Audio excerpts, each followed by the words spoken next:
Olá, vai começar mais um episódio do podcast Papo de Veterinária. Eu sou Thaís Rocha e uma vez por semana eu converso com profissionais da medicina veterinária sobre trajetória e escolhas que moldaram sua carreira. Nesse episódio eu converso com o professor José Luiz Laus, professor titular aposentado da Unesp de Jaboticabal. Você já parou para pensar como a oftalmologia veterinária se desenvolveu no Brasil? E quem ajudou a construir tudo isso? No papo de hoje conversamos sobre isso. Falamos também sobre a história da especialidade no país e também sobre o cenário atual, mercado de trabalho, desafios da área e se é possível, de fato, viver como especialista. Além disso, ele trouxe um ponto fundamental. Quais são as principais alterações oftálmicas que todo médico veterinário, independente da área, precisa saber e reconhecer na prática? Se você quer entender melhor a oftalmologia veterinária, construir uma visão mais sólida da carreira e aprender com quem ajudou a formar gerações na área, esse episódio está imperdível. Então seja muito bem-vindo, professor. Obrigado, quero agradecê-la pelo convite. Fiquei muito lisonjeado, porque esse seu programa é de uma qualidade incrível. Eu acompanho já tenho bastante tempo, desde as primeiras edições. E quando você me propôs e me convidou, eu fiquei muito lisonjeado, volto a dizer, tá? Fiquei muito honrado pelo convite. É muito prazer que eu estou aqui. Obrigada, professor. E aí, pensando na escolha da medicina veterinária como carreira, você pode trazer um pouquinho de como foi essa história da sua vida? Bem, é uma história muito interessante, porque eu sou filho, meu pai foi médico, né? Foi médico, um dos fundadores da Faculdade de Medicina de Ribeirão Preto, do campus da USP. Eu nasci dentro do campus, eu com meus outros 6 irmãos. E, embora meu pai fosse médico, e a expectativa era de que pelo menos um dos 7 filhos fossem se dirigir para essa especialidade, nenhum deles seguiu essa especialidade. E hoje eu tenho uma explicação bastante plausível para isso. Porque nós nascemos e crescemos num ambiente essencialmente agrário. O campus da USP, quer dizer, o ensino básico de medicina era feito dentro do campus, mas o ensino clínico era feito na cidade. E o campus da USP de Ribeirão, ele é uma antiga fazenda agrícola. E quando a faculdade foi criada, e que os professores que foram trazidos, a maioria de São Paulo e alguns do exterior, eles foram levados a residir dentro do campus da USP, inclusive era uma iniciativa, era algo bastante convidativo, que atraía também para alguns a possibilidade de uma vida, digamos, fora de um ambiente mais agitado, para a criação dos filhos, etc. E nesse ambiente, que é um ambiente essencialmente agrário, eu me lembro de crescer junto com e aos animais, não é? O tempo todo junto dessa vida agrária. Então, me lembro o tempo todo de estar em cima de um cavalo, andando para lá e para cá. Minha casa havia sempre animais, cães, tivemos até cabrito, criávamos galinha, criávamos pato, isso tudo dentro de casa. E o meu pai, a despeito de ser médico, ele tinha um carinho muito grande pelos animais. Isso ele passou para a gente, tanto que na minha família são 2 veterinários, né? Eu e o meu irmão mais velho. E tenho também um irmão que é engenheiro agrônomo, de modo que esse ambiente agrário é que fez com que nós encontrássemos, ou nos encontrássemos profissionalmente. Eu, pelo menos, me vejo dessa maneira. Eu não houve momento algum na minha vida em que eu pensei em fazer outra coisa. Quando eu comecei a amadurecer a ideia de começar a procurar algo para a minha formação profissional que não fosse a medicina veterinária. Eu confesso que eu me realizei profundamente nela. Eu me sinto muito realizado, né? Não só com a profissão, que quando nos perguntam qual é a sua profissão, minha profissão é professor universitário aposentado. Né? Quando eu estava na ativa, professor universitário. Mas a minha formação é em medicina veterinária. Né? Então, são coisas diferentes. Né? Sim. E eu me sinto assim muito, como eu dizia, muito gratificado, muito satisfeito com aquilo que eu escolhi, sabe? e não só com a minha formação em medicina veterinária, como também com a possibilidade que veio depois de eu me tornar um docente nesta casa, que também me orgulha muito. E aí, professor, quando o senhor foi atrás da medicina veterinária como uma formação, né, como uma profissão, o senhor já pensava em alguma área específica ou naquela época já tinha esse olhar mais amplo para as possibilidades que a profissão oferece? Olha, quando eu fui estudar medicina veterinária, a minha expectativa é de que eu viesse a ser um clínico ou um cirurgião, porque naquela época, nas áreas clínicas, você tinha duas opções, ou você fazia clínica ou você fazia cirurgia. E aí, tanto dentro da clínica quanto da cirurgia, você fazia no geral, não é? Então, quando eu entrei na faculdade, eu sabia que eu queria ir para as cadeiras clínicas, não é? Não tinha ainda a menor noção de que um dia me tornaria um professor universitário. Mas, no ambiente liberal da profissão, eu queria ser um clínico e ou um cirurgião, que era o que a veterinária oferecia naquela época, não é? Ou então, uma área que ficava um pouco, também bastante especializada na época, que era a reprodução animal. Né? A reprodução animal, como ainda hoje, é muito destacada, não é? Então, as áreas clínicas eram essas. Clínica, cirurgia, e a cirurgia englobava tudo, inclusive obstetrícia, etc., que era uma sub-área da cirurgia geral, não é? E reprodução animal. Então, quando eu entrei na faculdade pensando nisso, em fazer cadeira clínica. E assim eu fui dirigindo a minha formação dentro do curso de graduação. Sim. E aí, naquela época também, a gente tinha um olhar muito voltado para as áreas de produção e para grandes animais, né? Questão de produção de alimentos, etc.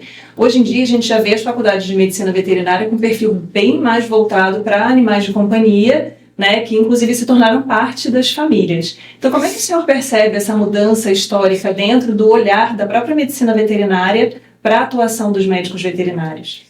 Isso é uma coisa bastante interessante. Eu, quando comecei a fazer o curso veterinário, como eu disse, queria fazer as áreas clínicas, a minha ideia é de que eu iria trabalhar com espécies de grande porte. E dentro desse nicho, eu gostaria de trabalhar, quando eu estava na graduação, com cavalos. Então a minha intenção era essa, porque, como eu disse, na minha infância, nós, aqueles que eram contemporâneos meus, lá no campus da USP, nós todos, se não tínhamos, emprestávamos ou vivíamos em cima dos cavalos, né? E eu me lembro, na minha infância, de ter visto casos de cólica equina que eu não tinha a menor ideia do que era, e lá no campus ninguém sabia o que era também, mesmo as pessoas que lidavam com os animais, né? Sabiam que tinha alguma coisa a ver com a questão nutricional, mas nada além disso, né? Não se agia mais diretamente nesses casos. Bem, então quando eu entrei, eu falei, não, eu quero fazer clínica ou cirurgia e equina. A minha ideia era essa. Porque também, e de consoante com a sua pergunta, as espécies domésticas de pequeno porte, como cães e gatos, normalmente, quando adoeciam, eram cuidadas pelas pessoas da família e, eventualmente, até por médicos. Eu me lembro, meu pai, nós tínhamos sempre os cachorrinhos, as coisas de casa, que ele não raro agia sobre algumas questões, né? Me lembro casos de vômito, casos de diarreia hemorrágica, coisas desse tipo, eu me lembro de medicando e tudo mais. Então, o número de clínicas veterinárias especializadas em animais de pequeno porte, e na minha época, na minha cidade, que é Ribeirão Preto, eu me lembro da existência de uma. É bem verdade que naquela época Ribeirão Preto devia ter cerca de 200 mil habitantes, no máximo. Hoje tem perto de 1 milhão. Claro que proporcionalmente as coisas cresceram, mas Ribeirão Preto hoje, em relação ao número de habitantes, tem muito mais, oferece muito mais possibilidades veterinárias do que naquela época, né? Então, quando se falava em veterinária, se falava em alguém que iria se formar para lidar com grandes espécies. Notadamente era isso, pelo menos essa era a minha visão. Mas dentro do curso, essas coisas foram se modificando. eu comecei a perceber que a minha aptidão era mais voltada para as pequenas espécies. Era mais voltada. E eu comecei a me dirigir espontaneamente para essas áreas. A medicina felina e a medicina canina, que na verdade eram coisas uníssonas, eram a mesma coisa, não é? Depois, hoje, que nós temos toda essa diversidade de especializações maiores e menores dentro da medicina veterinária. E assim foi, e assim eu me formei. Não é? E comecei a pensar no que fazer. Foi quando veio a oportunidade de um convite que me foi feito. Na minha época, os concursos não eram feitos a exemplo do que se fazem hoje. Os docentes eram contratados da universidade por indicação do departamento e da própria instituição, com anuência da instituição. O departamento indicava, a instituição anuía ou não. Bom,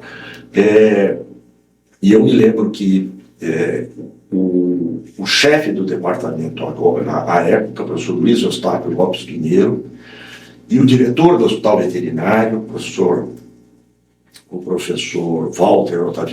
Walter Becker, eles me chamaram um dia, eu já estava em Ribeirão Preto, pensando numa pós-graduação, e começando a buscar onde fazer, porque também o número era muito exíguo de possibilidades, e normalmente elas eram abertas já para quem estava na carreira docente. Né? Proibindo que viesse para a vida liberal,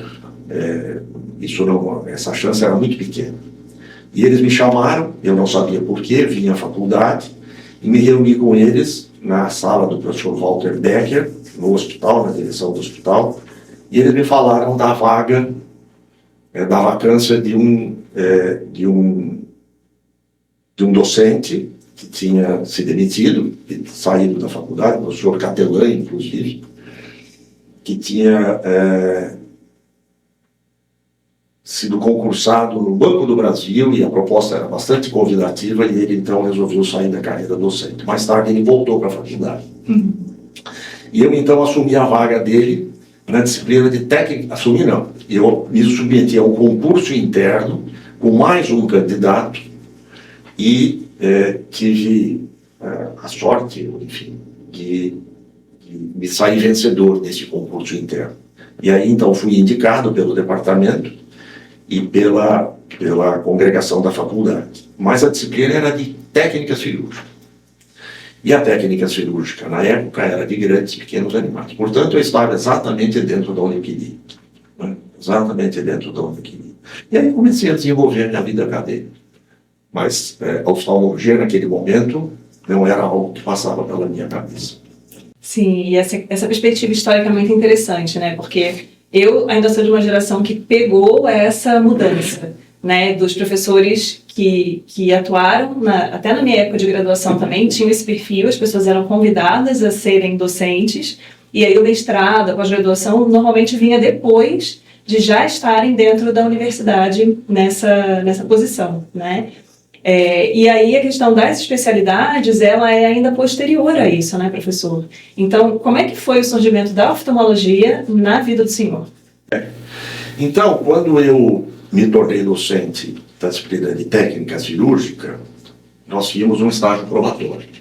E esse estágio probatório, para aqueles que não sabem, você tinha que ficar durante 3 anos na universidade provando que a sua indicação para a docência tinha sido correta pelo departamento.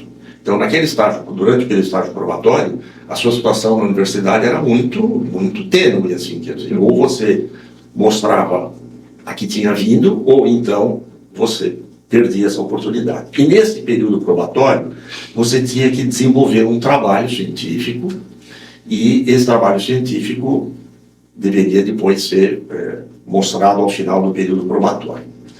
Bem, aí então eu recorri aos préstimos do meu pai. Por quê? Porque o ambiente científico mais perto de Jaboticabal que existia era Ribeirão Preto. Senão eu teria que me deslocar a Botucatu para buscar a orientação de alguém para desenvolver esse trabalho. Não é? Bom, E então eu fui ao meu pai e perguntei a ele, escuta pai, eu preciso fazer isso, ele já sabia, ele era docente, ele era o mesmo sistema dentro da USP, Unesp, Unicamp, era exatamente a mesma coisa. E ele disse, então eu vou conversar com um colega e vou ver se ele pode lhe receber. E ele falou com o professor Afonso Luiz Ferreira. O professor Afonso Luiz Ferreira era um docente do departamento de morfologia, mas que tinha na vida profissional dele uma experiência tremenda com orientação de docentes das cadeiras clínicas e principalmente da gastroenterologia do Hospital das Clínicas, na Faculdade de Medicina. E particularmente do pessoal da proctologia. Né? Aliás, um deles hoje é meu proctologista, né? É meu médico, o professor Aprile.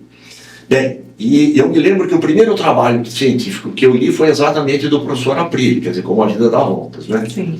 E era com suturas intestinais. Naquela época havia uma introdução no mercado de materiais novos para suturas, não só relativo a tipos de agulha, etc., mas também a variantes de fios cirúrgicos. Porque eu, quando estudei veterinária, as suturas internas e externas eram feitas ou com fio de algodão ou com fio de seda, e as reações eram tremendas, né? As reações teciduais eram tremendas, inclusive com deiscência, etc. Então, naquele momento estavam sendo introduzidos os materiais sintéticos para a sutura.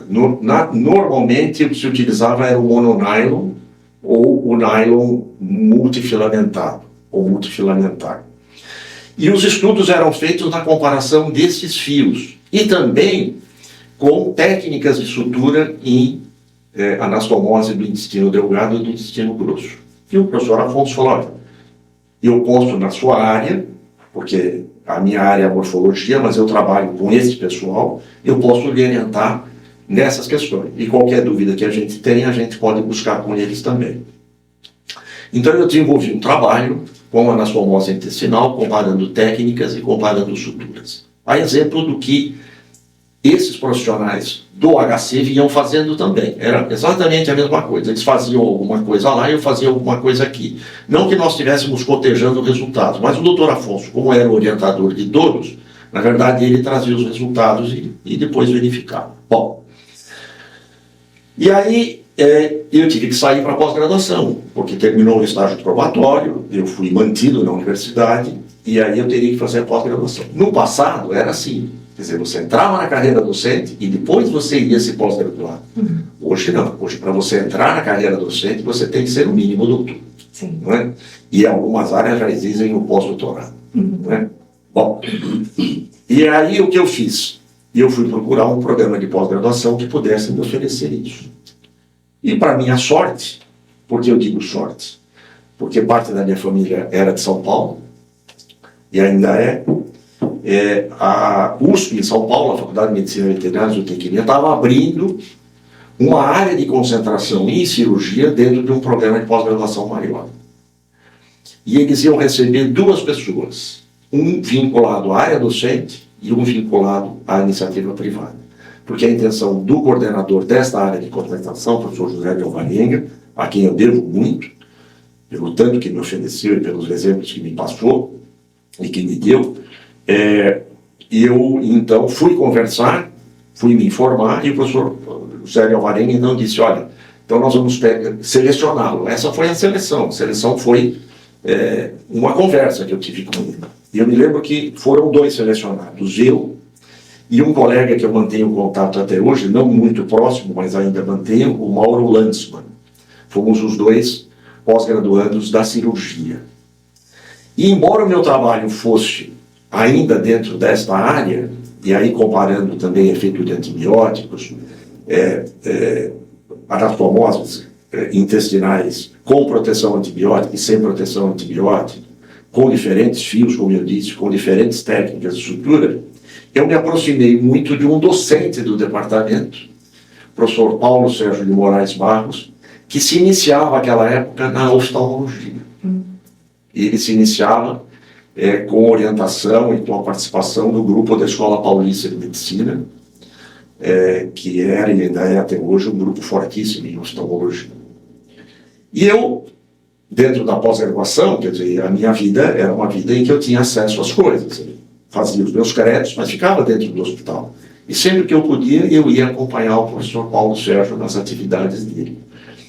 E aí eu me encontrei mais ainda dentro da cirurgia. Eu falei, não, esse é o meu negócio. Eu preciso trabalhar com isso.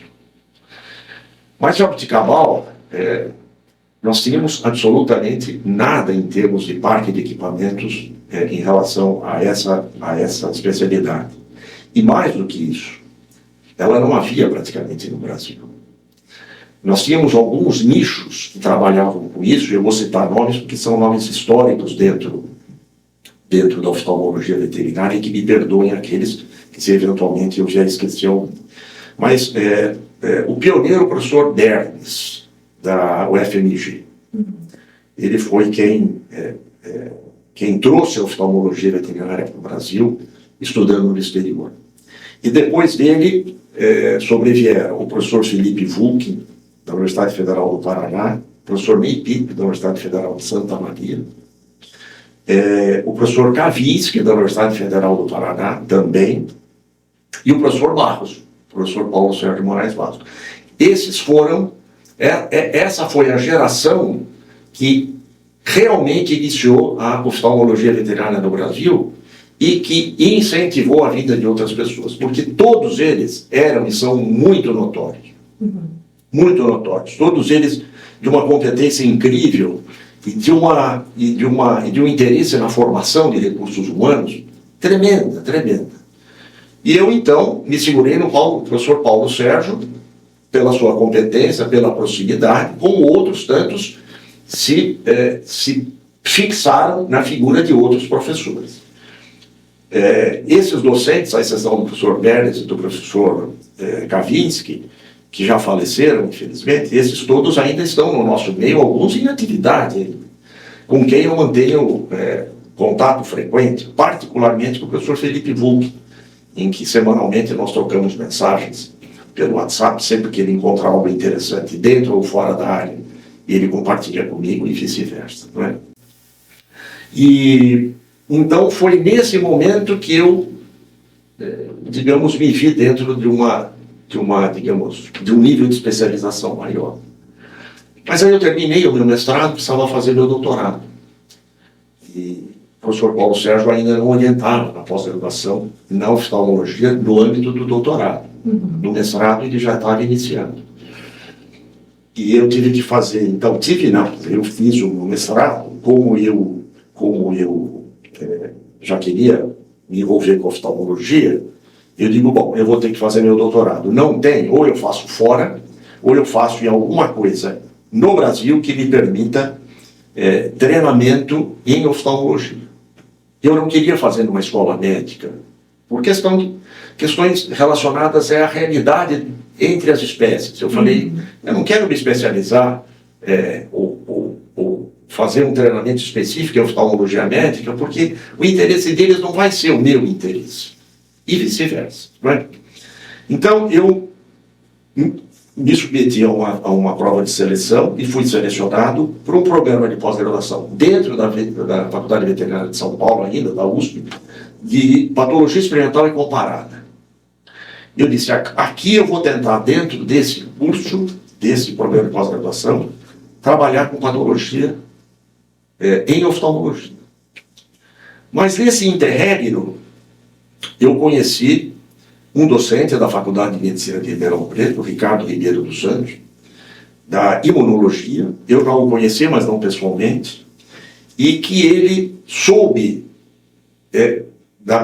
do meu interesse em trabalhar com procedimentos microcirúrgicos, até porque depois de me reunindo com ele eu conversei e disse isso a ele, e ele me propôs desenvolver um trabalho que havia sido tentada, a técnica tentou-se reproduzi-la, o modelo experimental no Brasil, mas até então não tinham conseguido por alguma razão.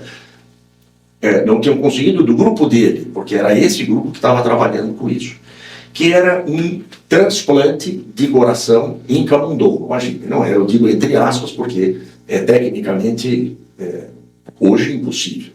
Mas, na verdade, era um implante de miocélulas cardíacas entre camundongos isogênicos e, portanto, geneticamente idênticos, porque se estudava um modelo de moléstia de Chagas, um modelo de miocardite chagásica crônica, completamente fora da minha área. Mas muito dentro da minha área, o procedimento microcirúrgico, que é extremamente delicado. E eu treinei muito para isso. E o professor Ricardo disse, se você conseguir reproduzir esse modelo, eu vou recebê-lo para fazer doutorado comigo. E eu consegui. Eu consegui. Então nós colhíamos o coração de um camundongo e implantávamos esse coração no subcutâneo da orelha do outro camundongo. E o que acontecia é que esse coração sobrevivia. Porque o coração é um órgão autônomo. Ele sobrevivia, inclusive, com os batimentos, etc., com as câmaras cardíacas. Muito interessante. Esse trabalho, inclusive, depois, quando concluído com esse modelo, nós publicamos no Journal of Experimental Medicine and Surgery, Experimental Surgery nos Estados Unidos, na época a revista de maior conceito em cirurgia mundialmente falando.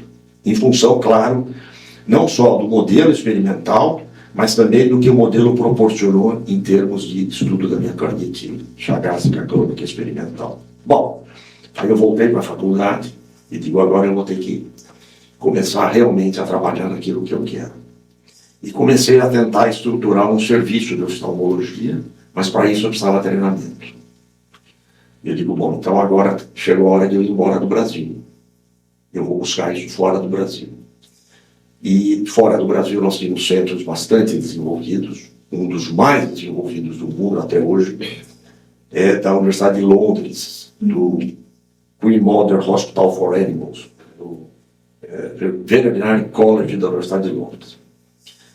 E lá havia, como coordenador, como o boss do serviço, alguém com quem eu me mantenho em contato frequente até hoje. Aliás, construímos uma amizade que, assim, extremamente frutífera. Anualmente, praticamente todos os anos, viajamos nós quatro, eu e minha mulher, ele e a esposa. Depois veio a Covid, a coisa deu uma segurada. E eles vinham muito ao Brasil, eu ia muito a eles, isso depois, né? Mas eu fiz contato com ele, o professor Peter Bedford, do Royal Veterinary College, e já o conhecia, e pedi a ele se ele poderia me receber para um pós-doutorado. Ele me disse que os critérios de seleção eram muito grandes e que as tuition fees, as taxas escolares, eram altíssimas. Eu teria, na hipótese de vir a ser selecionado, eu teria condição de pagar. Eu disse, bom, eu não tenho, mas nós temos instituições de fomento aqui no Brasil, públicas, que teriam condição. Né? E eu vou submeter o seu aceite a essas instituições e vou ver se eles, digamos, patrocinam meu pós-doutorado aí. E eu consegui junto ao CNPq e à FAPESP. Eu dei preferência à FAPESP, porque era um órgão do Estado de São Paulo, e naquela época, salvo engano, a bolsa tinha um valor um pouco maior. Então eu dei preferência à FAPESP, que financiou todo o meu estudo, menos as tuition fees, que foram pagas, porque as tuition fees eram caríssimas.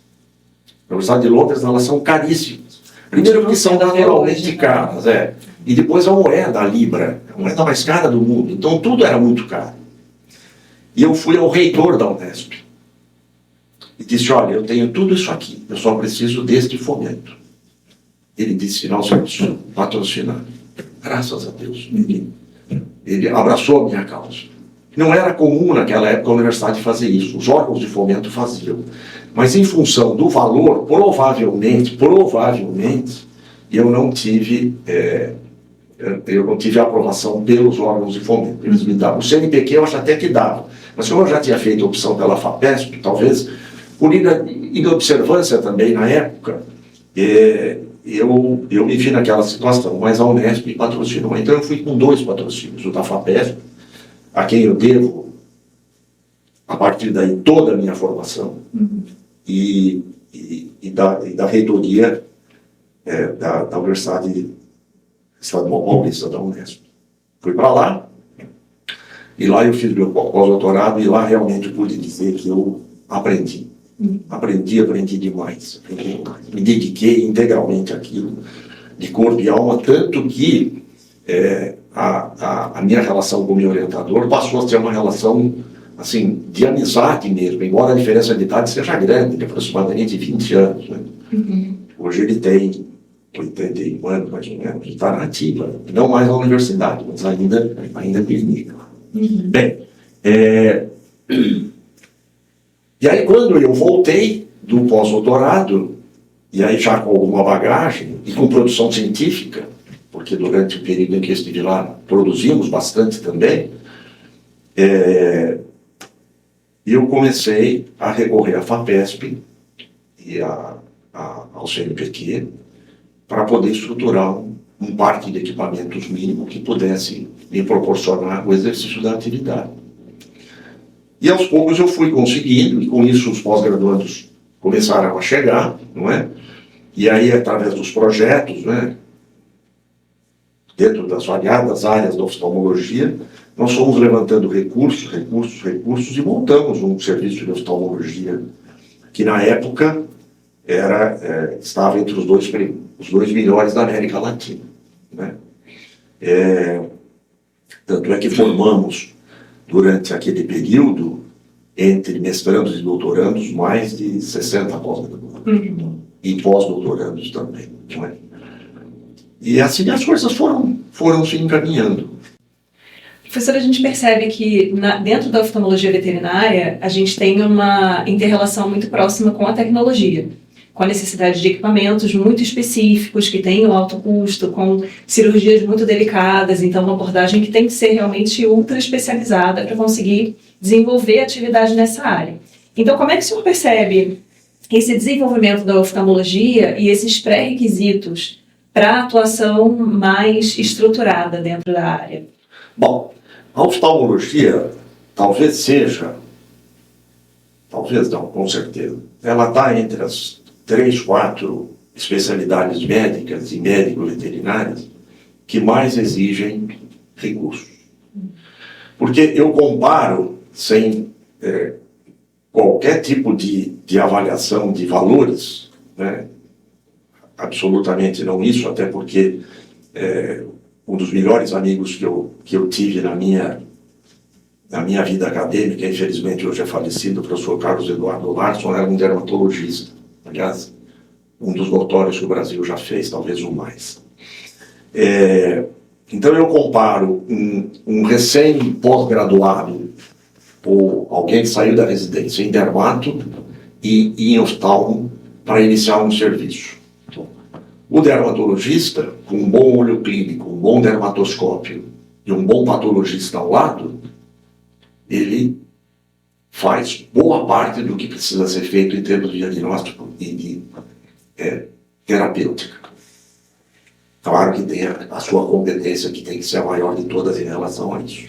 Mas eu pergunto, o que faz um oftalmologista sem uma lâmpada de fenda, sem um tonômetro, sem um microscópio cirúrgico, sem os oftalmoscópios diretos e indiretos, passados, presentes e futuros, sem um retinógrafo? Se você coloca tudo isso no papel, os valores são exorbitantes. E, na minha época, para tê-los, só com auxílio de órgãos de fomento. E a tecnologia,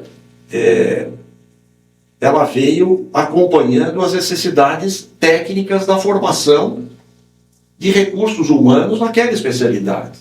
Então, como é que eu poderia imaginar formar alguém capaz de realizar uma cirurgia para extração do cristalino no olho, numa lente cataratosa, se eu não tinha o equipamento para ensiná-lo a fazer e se eu não soubesse usar o equipamento que eu aprendi no exterior? Porque lá onde eu estive, o parque de equipamentos era completo. Então, esses recursos foram chegando e à medida que nós que eu falo, o mundo, foi encontrando dificuldades técnicas para diagnóstico de determinadas situações, porque aquilo que se supunha fosse o diagnóstico correto mostrava-se na prática que não era, isso foi mostrando que nós precisávamos de nos aprofundar na investigação. E para isso, o Parque Tecnológico era importantíssimo. Por isso, a bioengenharia na oftalmologia, nas áreas médicas todas, mas na oftalmologia, ela é de uma participação inequívoca, inequívoca. Não fossem eles, nós estaríamos a pé, completamente a pé. Porque tudo que se faz em termos de oftalmologia hoje é baseado no uso de equipamentos. Tudo que se faz é baseado no uso de equipamentos. Né? E se você pretender dispensar parte deles e se atrever a fazer diagnóstico sem eles, é muito provável que você vá cometer muitos equívocos. Muitos equívocos. Né? Então, a formação nessa especialidade, quer dizer, embora ela desperte o interesse de muitos, quando essas pessoas caem dentro de uma instituição que oferece, e quando elas olham em volta o que elas vão precisar para depois começar a praticar, isso às vezes é um desincentivo. Mas o que eu tenho visto, felizmente, pelo menos aqueles que nós formamos aqui em Jaboticabal, é que com raríssimas exceções, todos vivem da oftalmologia na iniciativa pública ou privada. Todos continuaram nessa especialidade. Praticamente todos.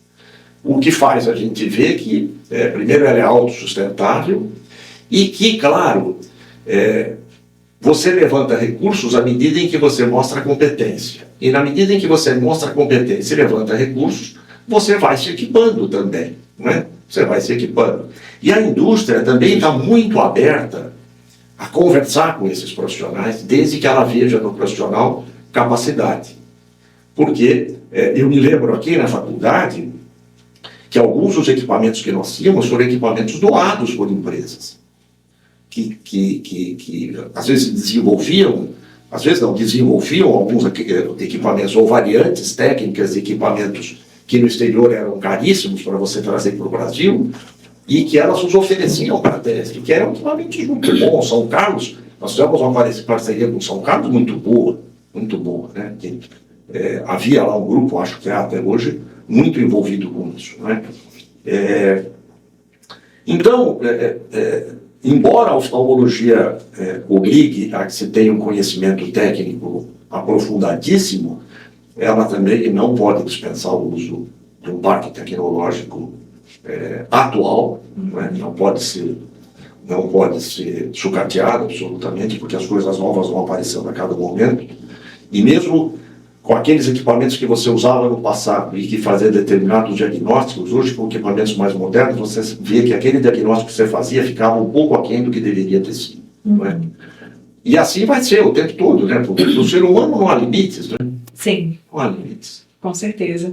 E considerando, né, essa especialidade técnica para atuação na área, principalmente relacionada à cirurgia, a gente tem uma outra questão que eu acho que os alunos às vezes perdem um pouco durante o desenvolvimento acadêmico, que é pensar que, embora você possa ter a destreza e os equipamentos para fazer os procedimentos, você precisa de uma boa base clínica para também direcionar esse diagnóstico, porque o problema oftálmico nem sempre tem origem nos olhos, às vezes ele vem de questões sistêmicas importantes. Então, como é que o senhor percebe essa questão do direcionamento para uma especialização sem uma base clínica bem concreta? Bom, aqueles que estiveram conosco no serviço aqui na faculdade sabem muito bem do que eu dizia a todos eles. Eu dizia, o oftalmologista tem que ser, antes de tudo, um clínico. Né? Porque se você olhar para o doente, se você olhar para a doença e não olhar para o doente, você vai se equivocar na maioria das vezes. É sempre mais importante o doente do que a doença.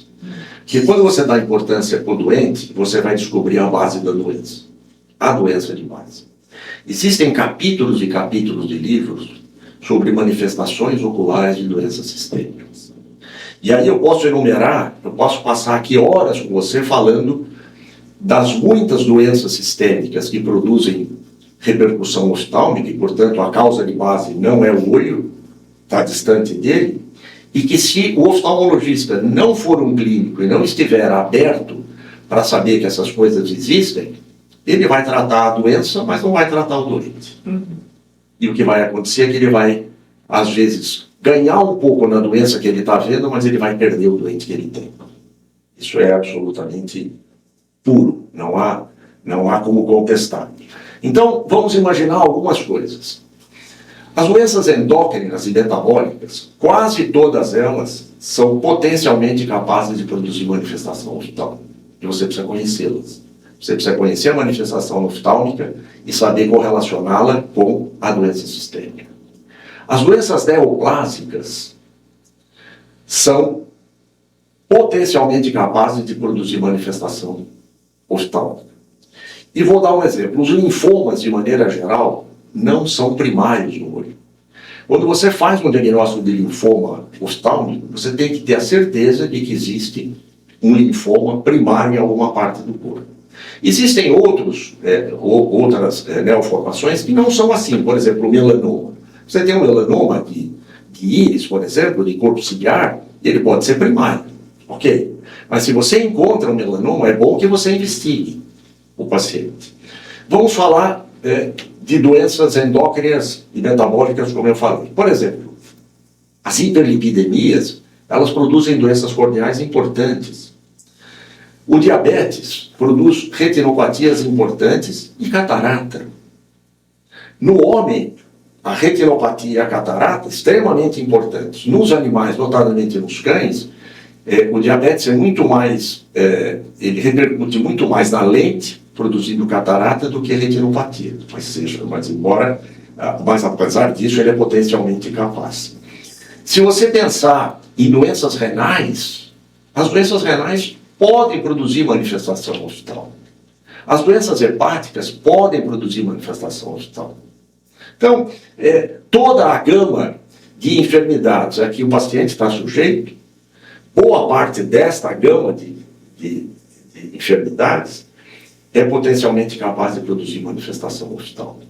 De maneira que essa atenção tem que ser dada assim, de modo muito, muito concreto, porque, como eu disse, se nós não fazemos isso, você olha para a doença, mas não olha para o doente. E esse é um erro primário que nenhum profissional pode cometer. Nenhum profissional pode cometer. Porque a tendência que nós temos sempre é de ver naquele doente aquilo que você conhece. Quer dizer, você gosta daquilo que você domina. Mas não é assim a vida. Não é? Notadamente, quando você está lidando com uma outra vida. Não é? Sim. E, professor, o que o senhor percebe como falhas quando a pessoa tem um direcionamento para uma especialização de forma muito precoce dentro da carreira? Bom, essa é uma questão. Eu definiria isso da seguinte maneira. Uma vez eu ouvi e eu guardei, nunca mais me esqueci, porque isso é muito interessante, é muito bem pensado. O que é o especialista e o que é o generalista? Então, o especialista, me dizia essa pessoa, não sei se ela que cunhou esse pensamento, mas ela trouxe para mim e eu não pude mais esquecer. O especialista é aquele que sabe cada vez mais do menos, até saber tudo do nada. E o generalista, aquele que sabe cada vez menos do mais, até saber nada do todo. Então, você tem que estar no meio termo. Ou seja, ainda que você seja um especialista, você é obrigado a ser um generalista. O generalista talvez não seja obrigado a ser um especialista, mas o especialista é obrigado a ser um generalista. Porque senão ele vai olhar para a doença e não vai olhar para o doente. E ambos são importantes. E como dizem os orientais, a virtude está no meio. Sim. E considerando toda a bagagem que o senhor tem de formação de recursos humanos, a gente sabe que as especialidades, elas vêm com um custo atrelado a esse atendimento. Então, toda vez que a gente tem um direcionamento, por exemplo, de um responsável por um animal, para a necessidade de um procedimento oftálmico, uma cirurgia de catarata, algo que é realmente muito oneroso. Esse mercado da oftalmologia, suponho eu, esse senhor me disse sim ou não, ele acaba sendo mais restrito a regiões em que é possível você ter esse fluxo monetário que vai sustentar uma especialidade dessa magnitude. Então, como é que o senhor percebe o mercado da oftalmologia veterinária hoje em dia nesse aspecto? Bem, olha, se nós olhássemos para o passado, eu acho que essa seria uma verdade incontestável. Mas hoje,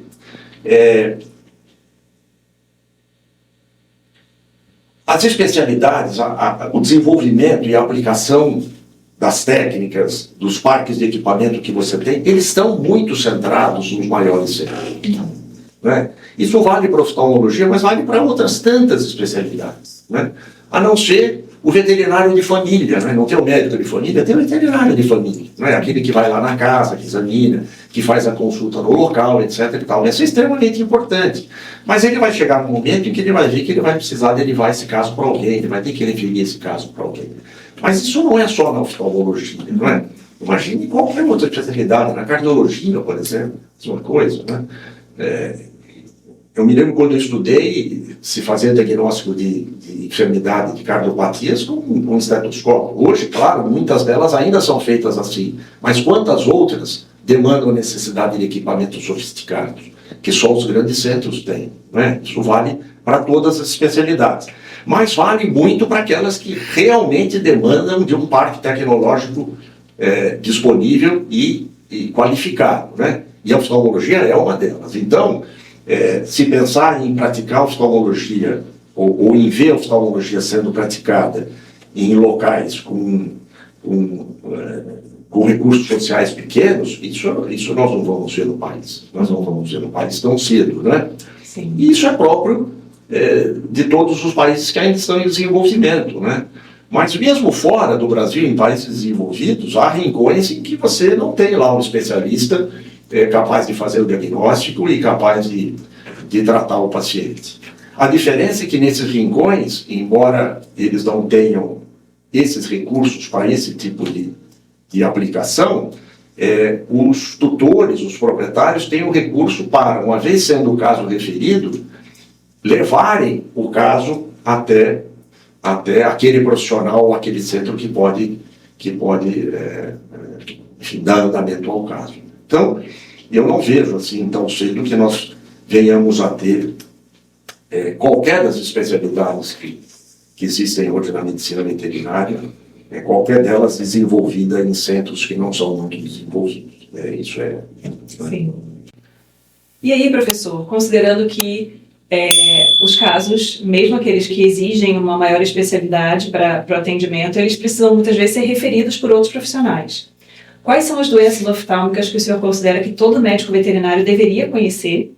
E para essas doenças, o que seria necessário de recurso para chegar até um diagnóstico pelo menos aproximado, para você entender a necessidade do atendimento do oftalmologista veterinário? Bom, eu acho que o exemplo maior é o que a gente chama de olho vermelho. O olho vermelho, ele se baseia em 4 grandes vertentes. Quer dizer, quando você tem um paciente com olho vermelho, isso em linhas gerais, né? Claro, se nós formos tratar desse assunto com outros especialistas, a conversa seria diferente, mas em linhas gerais. O olho vermelho é glaucoma, ou é uveíte, ou é ceratite, ou é conjuntivite. Né? Agora, onde é que está a importância disso? Se você souber que é uma uveíte, isso o clínico tem que saber, ele tem que saber. Se você souber que é uma uveíte, você já pode começar a pensar em doença sistêmica. Porque uveítes e a doença sistêmica andam muito juntas. Não que todas as uveites são de origem sistêmica, e nem todas as doenças sistêmicas haverão de produzir, mas andam juntas. Muitos dos casos de glaucoma têm origem a partir de uma doença sistêmica que provoca uma uveíte, por exemplo, e essa uveíte evolui para um glaucoma.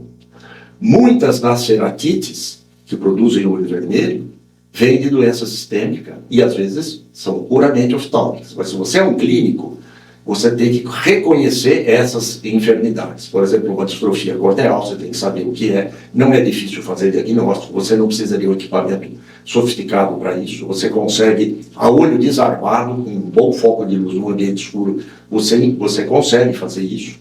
O olho vermelho é olho vermelho, basta você olhar para um olho vermelho que você sabe, não é?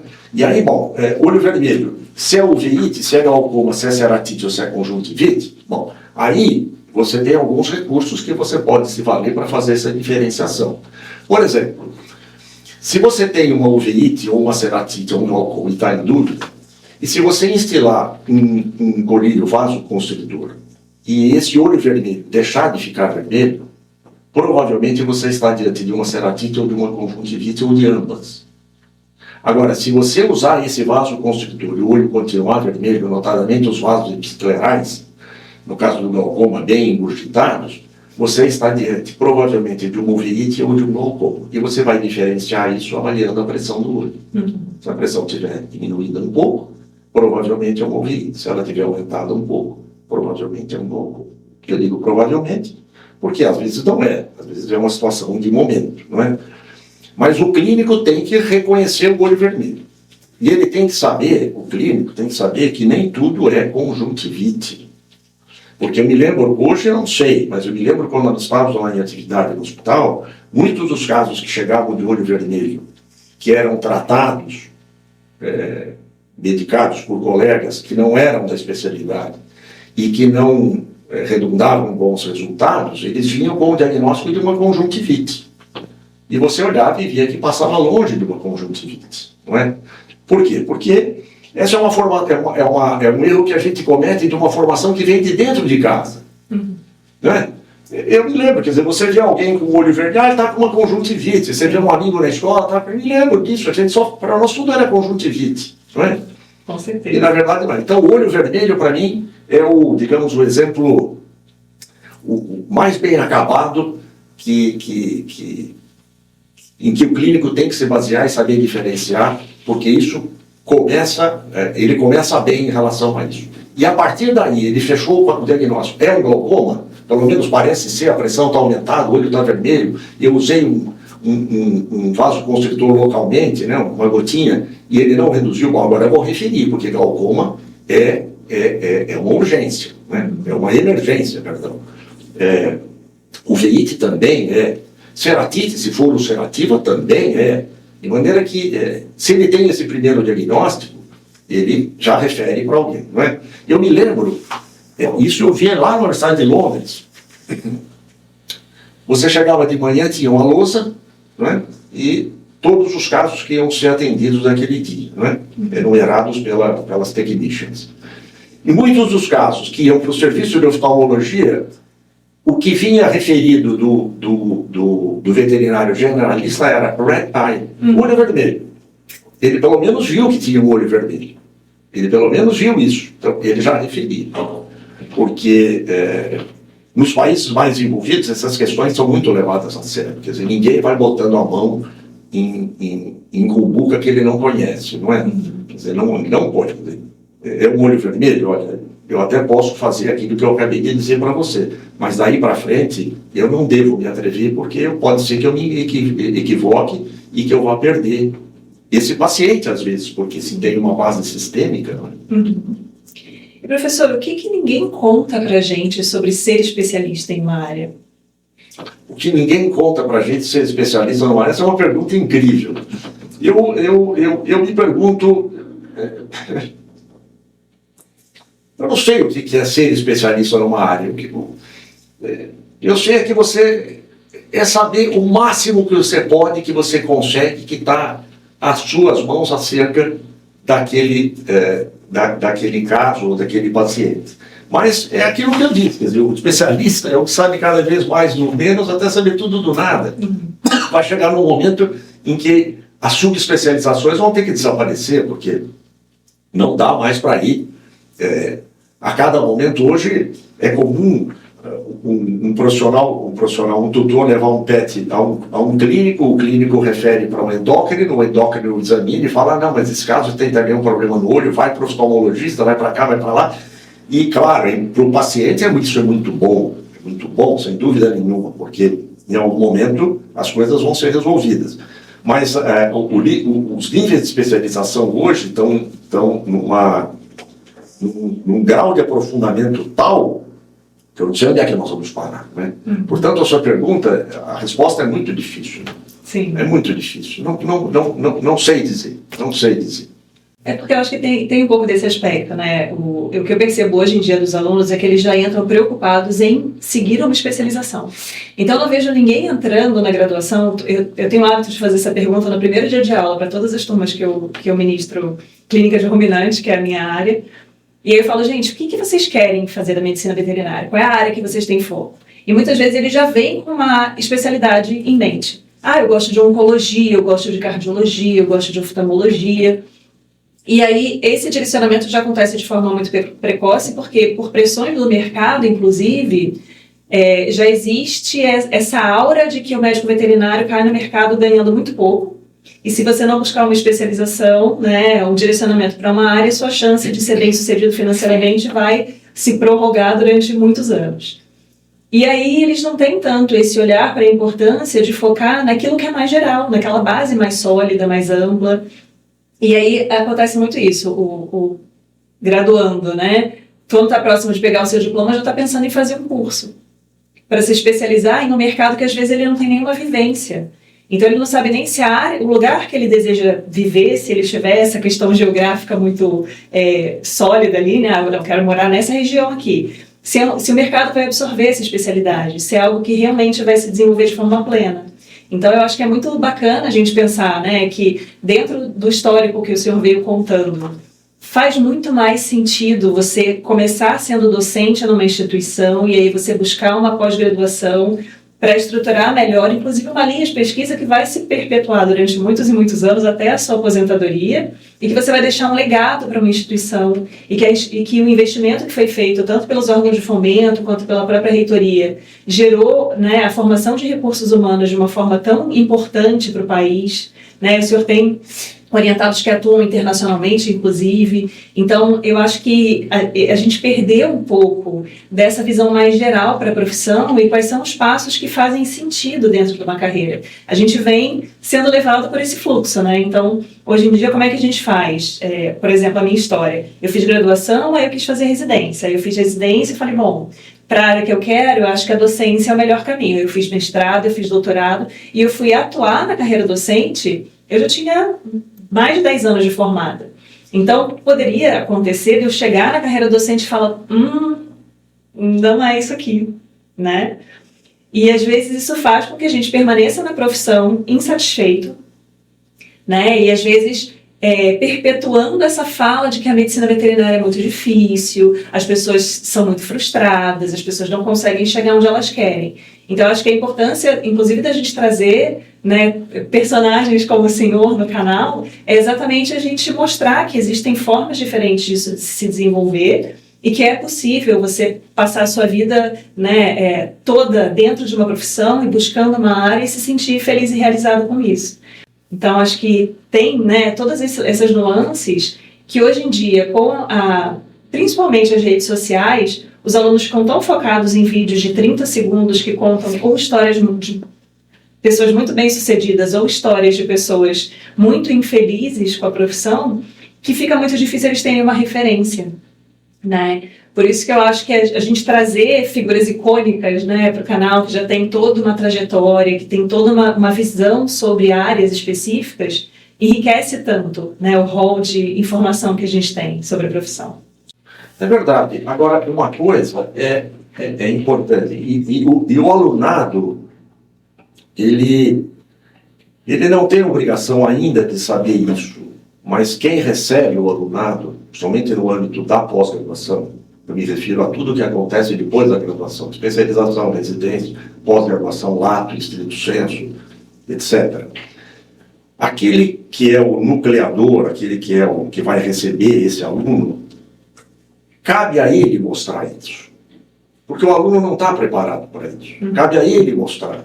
E cabe a ele, dentro daquela unidade em que ele está inserido, fazer o aluno frequentar as outras áreas, buscar. Porque, por exemplo, vou dar como exemplo o nosso caso lá. Digamos quando nós pegávamos um caso em que havia uma suspeição de uma doença sistêmica. Nós não referimos esse caso para um serviço dentro do hospital incumbido disso. O responsável por esse caso ia com o paciente e acompanhava todo o processo de avaliação por parte dos colegas das outras áreas.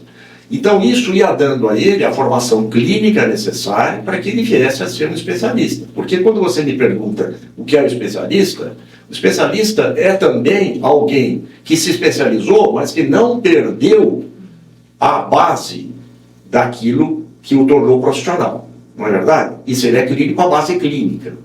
Você não é especialista se você não tem essa formação básica. Você não é especialista. Você não aprende a andar de moto se você um dia não andou de bicicleta. Ou até aprende, mas é bem mais difícil. Vai cair muito mais. Não é? Sim. Vai levar muito mais tombos. Então, às vezes a falha pode estar naquele centro nucleador que recebe o aluno que quer fazer uma especialização, mas que não dá a ele a chance de ele, pelo menos, perceber que ele precisa saber outras coisas. Né? E às vezes, até, me atrevo a dizer, aquele centro nucleador, ou aquele nucleador, já perdeu o foco do sentido sistêmico da coisa. Sistêmico, me refiro ao generalista, à doença sistêmica, à doença de base. Ele se tornou tão especializado que ele também não consegue mais ver isso. E não consegue mais contar isso para os outros. Né? E essa é uma tendência, infelizmente. Provavelmente. Porque na nossa formação, e você também faz parte dela, eu sou de uma geração bem anterior, nós todos começamos como generalistas, todos, sem exceção. Hoje já menos, não é? Mas você se referiu, por exemplo, ao serviço de oncologia. Vamos pensar que o professor Andrigo na faculdade. É por óbvio que ele dá formação básica e clínica para o pessoal dele, não é? Como o pessoal da ortopedia dá também. E como o pessoal da cardio dá também. E isso eu falo aqui dentro do nosso hospital, como o pessoal de ruminantes dá também. Agora, fora do hospital, eu não sei o que está acontecendo em outras instituições e outros serviços de especialização. Porque se outros serviços de especialização estão dando atendimento ultra especializado a esse alunado, e se esquecendo da base, eles estão, a meu ver, cometendo um equívoco tremendo. Porque está formando um especialista que eu não sei se de fato é especialista, né? Não sei. E outra coisa, a questão de especialista e não especialista é muito relativa, né? Sim. É muito relativa. Mas, infelizmente, é o que nós estamos vendo. Infelizmente, é o que nós estamos vendo. As pessoas estão perdendo o sentido do todo. Sim. Né? Nesse aspecto, eu acho que o surgimento aqui no Brasil acaba sendo bem mais recente do que em outros países, né? Dos colégios e das associações que oferecem esse título de especialista. Tem como pré-requisito um tempo de atuação importante dentro daquela área, toda uma bagagem de atuação, de formação. Então, isso acaba sendo mais estruturante dentro de uma especialidade, diferente do que a gente tem desses cursos que a pessoa vai lá um final de semana por mês, às vezes não implementa aquilo na sua rotina, então acaba não tendo uma bagagem tão ampla quanto deveria, né, quanto seria proposta. E a gente sabe que a medicina veterinária é um grande foco de captação de recurso financeiro, porque a medicina veterinária é uma atuação de sonho para muitas pessoas. Quando eu converso com médicos veterinários de diferentes áreas, mais de 90% me dizem, eu sonho em ser médico veterinário desde que eu era criança. E isso vem se perpetuando e a gente percebe esse perfil nos alunos que entram hoje em dia também. Então, para uma instituição que tem um foco no financeiro, que para mim acaba afastando muito dessa questão da formação com a qualidade, com uma solidez, é um nicho sensacional para você captar recurso, né? Mas aí a preocupação na qualidade do profissional que você está colocando no mercado e que carrega o nome daquele curso de formação deveria ser o foco, né? A gente ter profissionais de fato capacitados.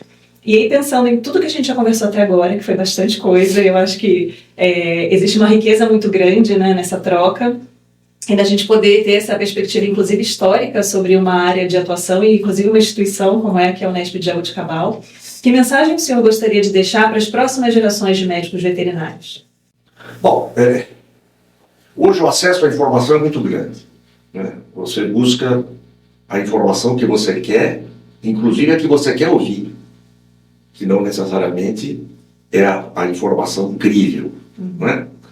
E no mundo tão polarizado como o nosso, você vê isso nas pessoas. As pessoas veem, assistem aquilo que elas querem ouvir, né? E qual é o melhor médico? O melhor médico é aquele que diz aquilo que você quer ouvir. Qual é o melhor veterinário? É aquilo que o tutor quer ouvir, etc. E tal.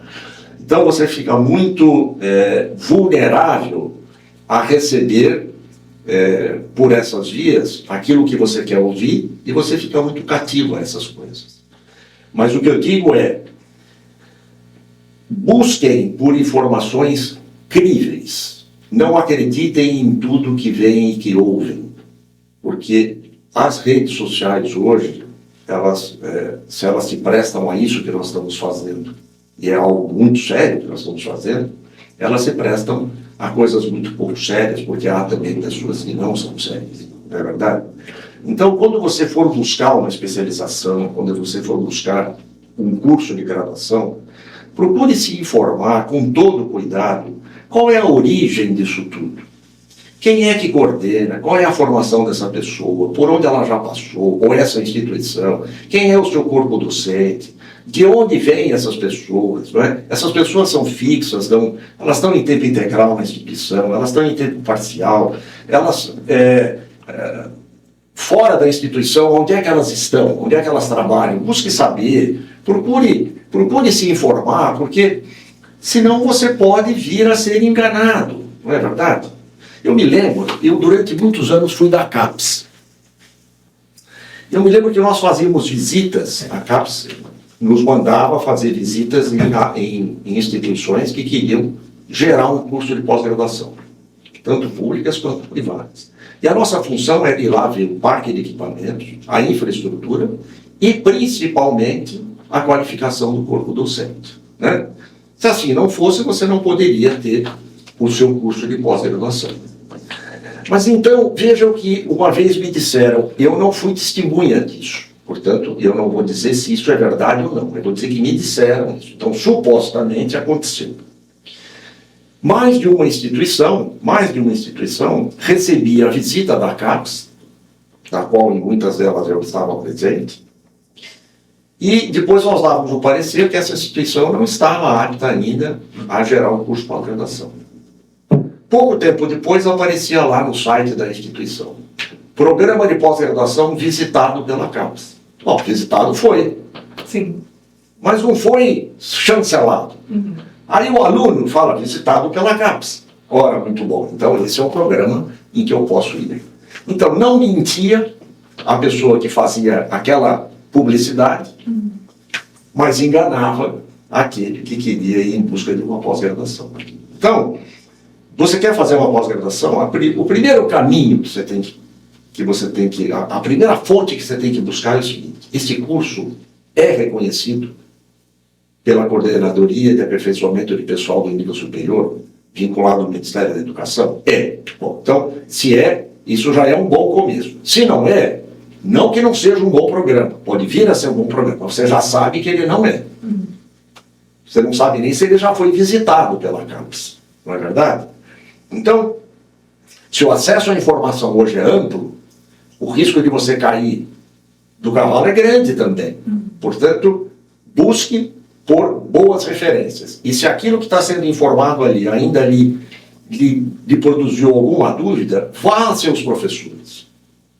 Volte a eles. Fale, escuta, o que o senhor acha? O que a senhora acha de eu me matricular nesse programa ou naquilo? Ali, a portas fechadas, você pode dizer, olha, eu conheço o corpo docente, é um corpo docente a que eu submeteria um filho meu a esse curso. Ou então, olha, eu conheço esse corpo docente, eu não acho que ele seja ruim, mas eu acho que ele não está ainda preparado para a produção de um programa de pós-graduação no âmbito do que ele está pretendendo oferecer, não é?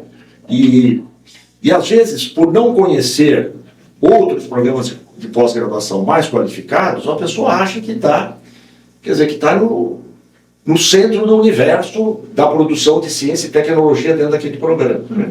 Isso vale também para instituições públicas. Você tem as boas, você tem as de excelência. Isso é assim no mundo inteiro. Não é? Então, sempre procurar buscar por aquilo que é o de excelência.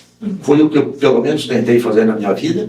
Graças a Deus, consegui e em função disso, pude realizar todos os meus sonhos dentro da minha atividade profissional. Sim, professor, muito obrigada pela sua presença, pela sua participação, por todo o corpo de informação que o senhor trouxe, por compartilhar, né, parte da sua trajetória, da sua vida. A gente sabe que dentro de todo esse histórico aconteceram muitas outras coisas, né, tem muitas outras questões ali, e que é tão importante, né, a gente ter acesso e inclusive deixar esse registro, né, do que é o histórico profissional do senhor, como é que foi essa formação e como é que o senhor criou e consolidou um setor tão importante para a oftalmologia no Brasil, como foi aqui em Jaboticabal. Então, muito obrigada mais uma vez pela sua participação e a gente volta, né, em outro episódio com mais um ícone da medicina veterinária. Obrigada, professor. Quem é grato sou eu, viu? Eu é que agradeço pela oportunidade que você me deu e me coloco sempre à disposição. E também me proporcionou a oportunidade de me incentivar a vir à faculdade aqui, que fazia algum tempo que eu não vinha, de rever colegas, ex-alunos que hoje estão no departamento como docentes. E é sempre muito bom voltar à casa da gente. Afinal de contas, aqui é onde eu fiz a minha graduação, aqui é onde eu fiz a minha formação profissional, a exceção, claro, dos programas de pós-graduação a que eu pertenci fora, e aqui foi o meu único emprego. Eu não tive outro emprego na minha vida. E foi esse durante toda a minha vida profissional. Mas é que eu devo muito a essa casa, e sempre que ela me solicitar, eu venho com muito prazer. Obrigada, professor. Obrigado. Este foi o Papo de Veterinária. Obrigada por ficar conosco até aqui. E não esqueça de compartilhar com seus colegas que também gostariam de saber mais sobre a profissão. Toda quarta-feira temos vídeos novos no youtube.com/papo de veterinária. E às segundas-feiras estarei aqui com vocês para mais um episódio. Até lá!